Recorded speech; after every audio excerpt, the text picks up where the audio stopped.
Desde hai séculos os mariñeiros galegos tiveron que enfrontarse á inmensidade do Atlántico, sen mapas digitais nin tecnoloxía moderna, mais sen sabelo eran auténticos mestres das matemáticas aplicadas.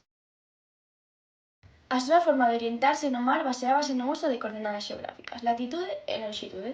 A latitude determinábase medindo o ángulo da estrela polar sobre o horizonte cun sextante, aplicando directamente conceptos de xeometría esférica. Ese ángulo coincidía co valor da latitude. A longitude tamén se mide en graus e representa a distancia ao leste ou ao oeste do meridiano de Greenwich. Ao trazar rutas no mar tamén facían uso da trigonometría.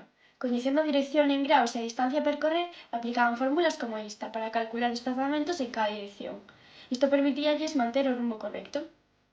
Por exemplo, se un barco sae da Coruña e quere navegar ao sueste 135 graus respecto ao norte durante 100 km, calcúlase desta forma, coñecendo a distancia total e o ángulo respecto ao norte. Así, o barco avanza 70,7 km ao sur e 70,7 km ao oeste. As cartas náuticas que aínda se empregan hoxe en día eran outra ferramenta baseada na proporcionalidade. Un mapa a escala 1/100.000 permitíalles converter facilmente distancias medidas con regra en distancias reais, aplicando unha regra de 3.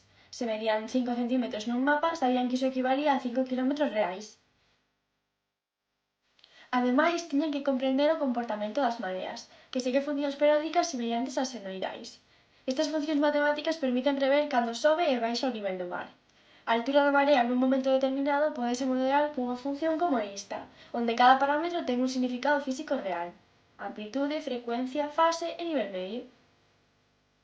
Finalmente, a estimación da posición baseada no tempo e na velocidade era outra aplicación directa da álxebra. Se sabían que navegaban a 100 nós durante 3 horas, calculaban facilmente que percorreran 30 millas náuticas, situándose nun raio definido respecto ao punto de partida.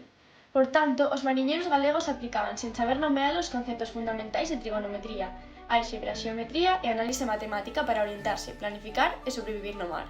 As matemáticas foron e seguen sendo o compás invisible que guía quen se atreve a cruzar os océanos.